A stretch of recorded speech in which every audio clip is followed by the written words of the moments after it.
All right, what is going on, everybody? Welcome back to another day of SaberSim's DFS office hours. Today is Saturday, October 12th of 2024, and looking ahead here, we have an MLB Showdown Game 5 of the Cleveland and Detroit series here, so that'll be super fun, kicking off in about 30 minutes here, so get your MLB Showdown lineups in. We have a 12-game NHL slate later this evening. We have college football all day today. We have a 14-fight MMA card. We obviously have football tomorrow, and then we have Xfinity today and Cup race for NASCAR. So a ton of DFS action coming at you over the weekend. For those of you who are new here, welcome. My name is Andrew, one of the coaches over here at SaberSim. And this is a show where we go over how to use the SaberSim app, answer any and all DFS-related questions. Get your questions in one of three ways here. First off, send us an email, support@sabersim.com. Second, post it live in the YouTube chat. Third way, post it in the office hours channel in our Discord server. If you're not in our Discord and want to get access to that channel, there's a link in the description of this video. You also get access to our similar channels, individual sport channels, and you get access to the rest of the SaberSim team. Just can't say enough good things about the Discord. But with that said, we do the show Monday through Friday, 4 p.m. Eastern. We do the show on Saturdays at 12:30 p.m. Eastern. And then as a reminder, we have our build review show Monday through Friday, 5 p.m. Eastern. So with that said, let's get SaberSim pulled up and let's hit our first question that came in the Discord. Question says, questions about analyzing certain metrics. I'll get a high ROI, but it won't pan out. Are there other metrics I can focus on to get a higher upside in GPP? And how would you interpret those metrics? Okay, so I've settled on a few metrics that I think are important.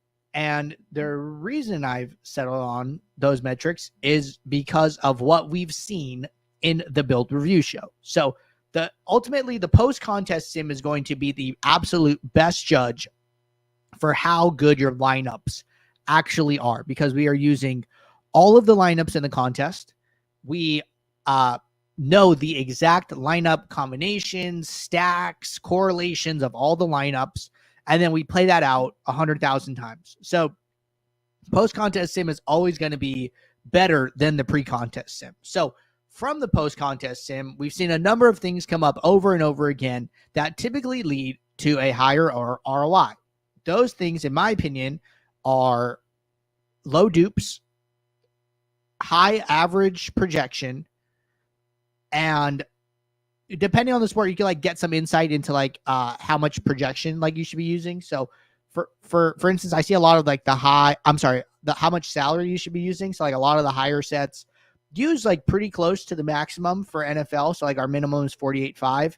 I'll usually bump this up to 49,000, right? I don't think it's terrible to go up to 49.5 if you want to. But those are three things that I notice over and over again. Usually duplication, sim average score, right? So when I come in here and I'm running my builds, I always set those up as my aggregate metrics, right? So let's say I come into the main slate for tomorrow, and then I just go and create a contest sim. I made my 2 adjustments to projections, ran these lineups. I'm going to run the contest sim now. So let's let this run.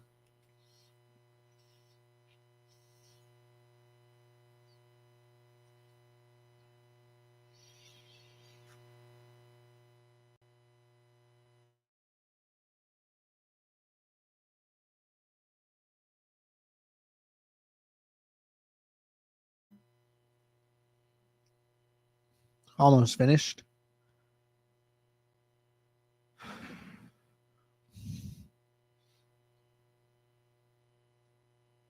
All right, so done now. So for my aggregate metrics, and just a reminder, if you're not seeing any, your screen looks like this, just go to my lineups and right click on it, and you'll get this aggregate metric pop up.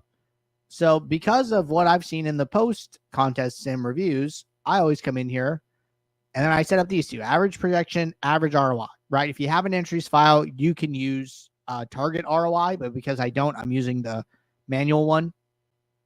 So then I set these up, right? And then basically what I'm trying to do is I'm trying to make the adjustments I want, whether that be minimax exposures, if that's what you're doing, whether that be min uniques, if that's what you're doing.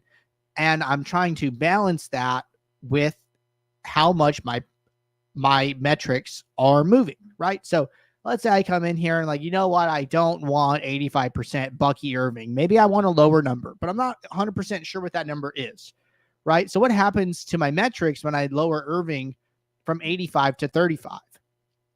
Right now we're at average projection 134.9 and 22%. 134.9, 22. So our average projection went down like 1 point, but our ROI stayed the same, right? So I'd be pretty comfortable if that was something I wanted to do. I'd be okay with that, right? But basically what I'm recommending is make sure you're not losing too much in either of these metrics when you're making the adjustments you want, whether that be min uniques. You want to make sure that you're not having too much of an impact on the metrics that ultimately lend itself to being important in the post-contest sim. And I know I mentioned dupes and stuff like that. Dupes are very, very uncommon on NFL main slates.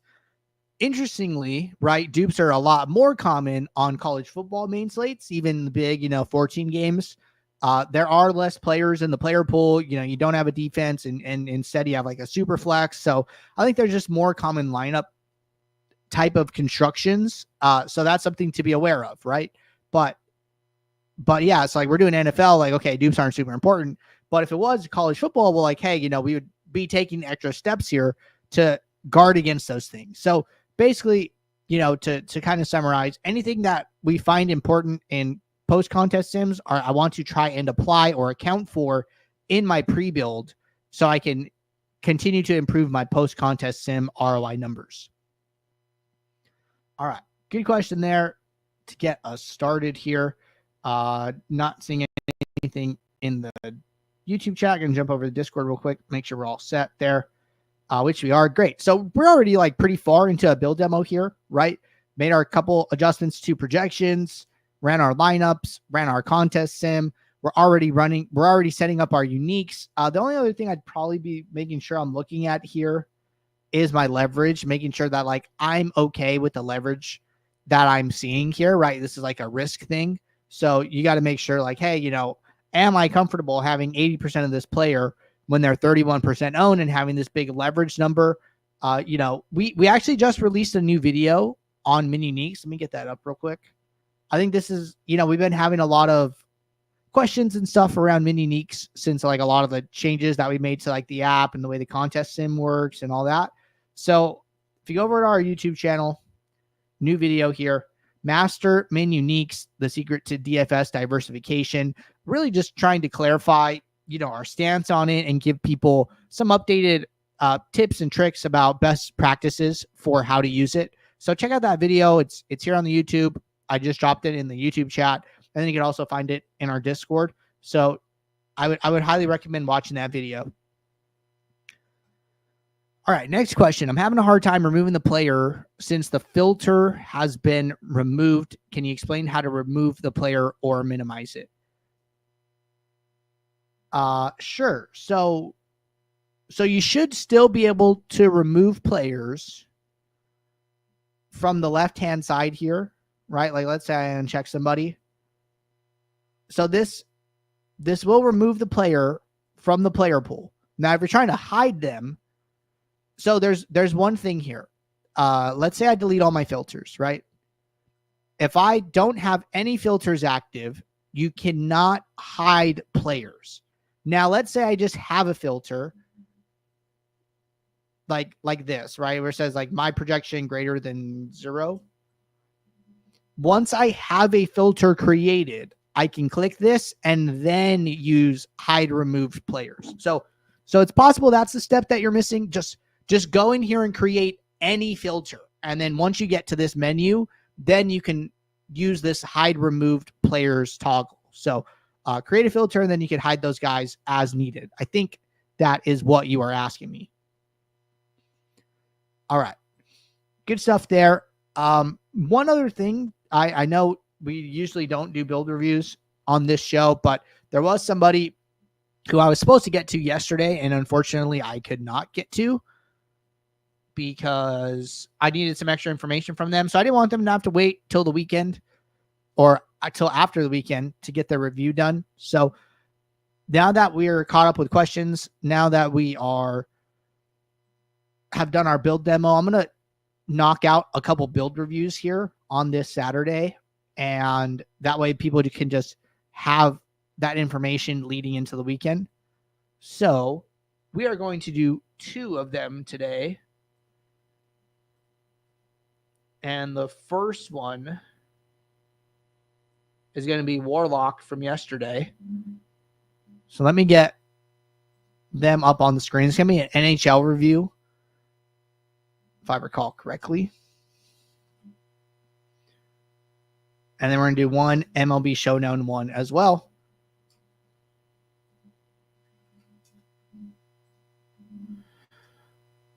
All right. So this came from an RPS user. Let's get them up on the screen. Go back to Thursday NHL main slate. So we've done one other NHL review, and NHL is a little bit tougher just due to like the correlation in the line stacking being so important. You can't just come in there and say like, hey, sim average score and like, hey, if you just increase this, you'll be fine. That's not always true, right? So let's start in the contest tab as always. Contest selection looks really good, right? Ground up approach, starting from the low stakes and then moving on up. Nice balance of a single entry and 3 max as far as like dollars used here. So this looks good. Let's study one of these 20 maxes. Let's go with the hip check.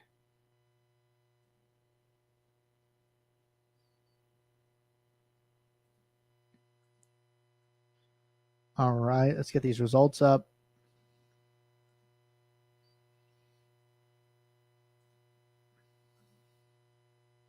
All right, this is our guy, KB. And we are going to set this equal to 20 lineups since that's what they entered. And this is awesome, right? Right here, KB is a top 3 sim ROIer. They're at 40% sim ROI. Top sim ROIs are 43, 42, and then they are in third with 40%. So this is great, right? This is probably a really, really strong set of lineups. This is probably somebody that you can learn some stuff from, right? So notice their uniqueness looks good. Sim average score, well in line with a lot of the other sets here. So we're not going to learn too much more here in this screen, but let's jump into a build. Okay, so notice that they did late swap throughout the night. That's always going to be really important if there are like line adjustments and stuff for some of the later games, which there can be. Like NHL reporting isn't phenomenal, so you could get like some late news about players changing lines and things like that, which could have a big impact on correlations and whether or not you want to play a skater in a certain line. So let's go to build 1. We'll look at their pre-build inputs here.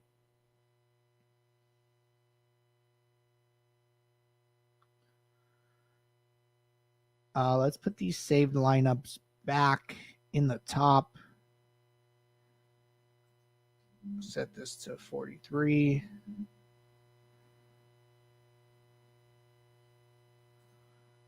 Open up my lineups.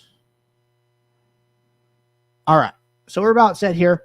One thing I noticed right off the bat, probably made some adjustment to minimum salary here.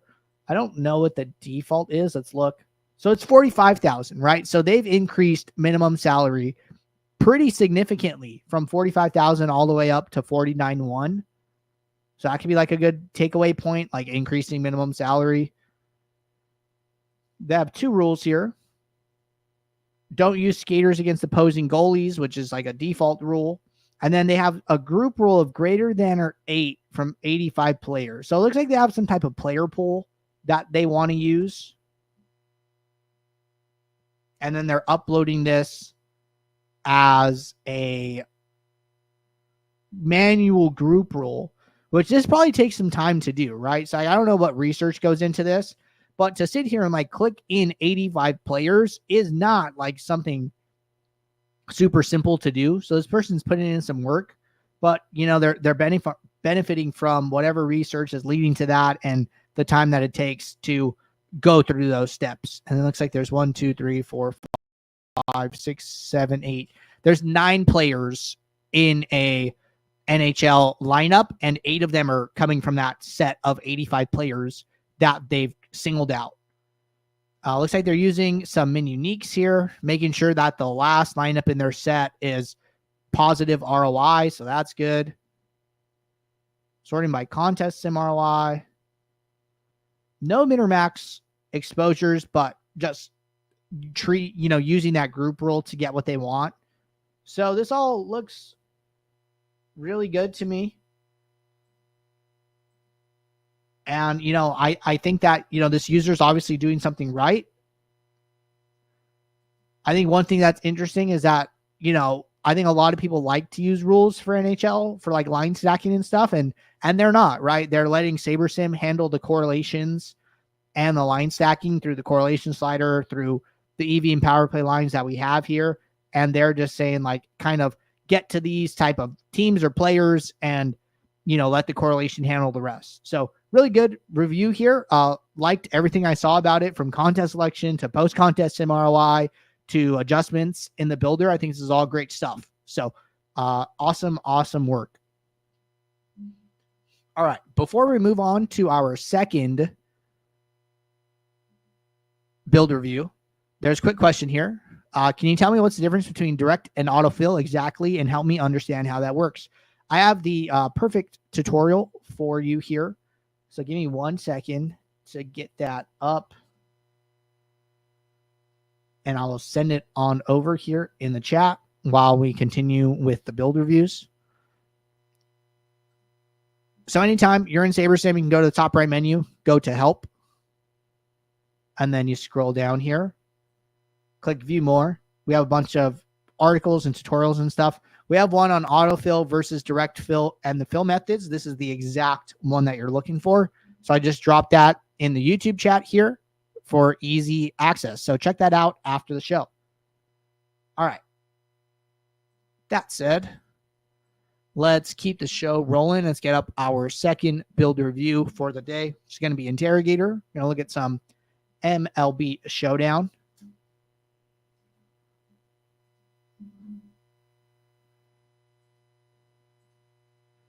Get them up on the screen.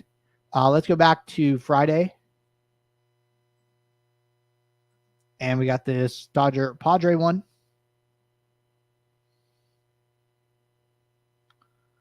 All right, give this a second to load. Great.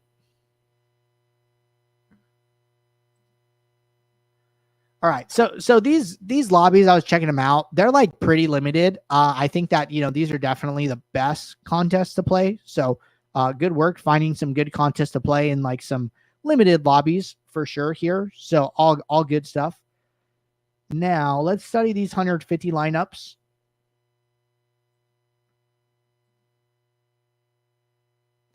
All right, pop over to users. Look at people who max entered and sort by sim ROI. So, hey, good news, right? Interrogator is a top 3 simmer in this contest. So we saw one top 3 simmer in NHL. We're seeing one here in MLB. So I know we've studied Interrogator a couple times, and I can't remember exactly how they were doing each time, but I'm pretty sure being top 3 here is definitely an improvement from where they've been in the past. So really, really good job, Interrogator, applying a lot of the concepts we've talked about and just continuing to work on your own process. This is, obviously very, very good and a huge step in the right direction. And it looks like they had a decent night as well, right? One more than their entry fees. So what do we see here? Salary's pretty in line. Average dupes is in line with a lot of the other top sets. Uniqueness looks good. Under 5 dupes looks good. And then your sim average score is high, right? So they're getting to low average dupes, trying to getting 20% of their lineups are unique.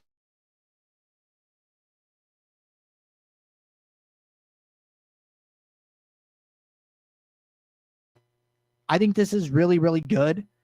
And I'd say like the only big difference between you and like the people like a little bit higher, which there's only 2 people, is that I think they just got to a few more unique lineups, which can vary like a little bit. You know, your under 5 dupes is like matching the top guy only by 5 lineup difference, and your same average scores are the same. So they just got to 44 uniques. You got to 30. I wouldn't read into it too much. I think you're doing a lot of the right things, and I really wouldn't recommend making too many more changes because this is the exact path that you want to be on. So let's go into this build, see what they did.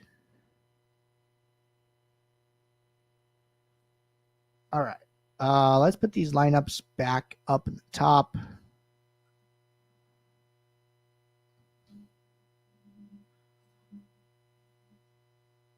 So default min and max salary, 1 rule, a geo mean rule to start. So that's good, right? Getting their uniqueness from this rule. Projection filter. So this is what we've talked about, right? We've talked about, hey, I want to, get my geo mean low, and then I want to make sure I'm accounting for a projection floor. So that way you're balancing the two. Looks like they're doing exactly that. Now, I don't think it's necessary. I'm almost positive this geo mean filter does nothing if you've set it as a rule, because the rule is going to make sure that every lineup that is built is below that number. So you're not going to get any geo means above the number. And when you're filtering for the same number, the effect should be 0. So I think you're fine to use either the rule or the filter. I don't think it's necessary to use both. All right. Let's see what else they have here. So it looks like they just went in direct fill contest by contest, which is like totally fine. And yeah, I mean, this seems like a pretty lean process, and that's great. So it seems like the only big changes they've made, the geo mean filter / rule, and then the projection filter. Everything else is stock. I mean, I don't see any min or max exposures. I see the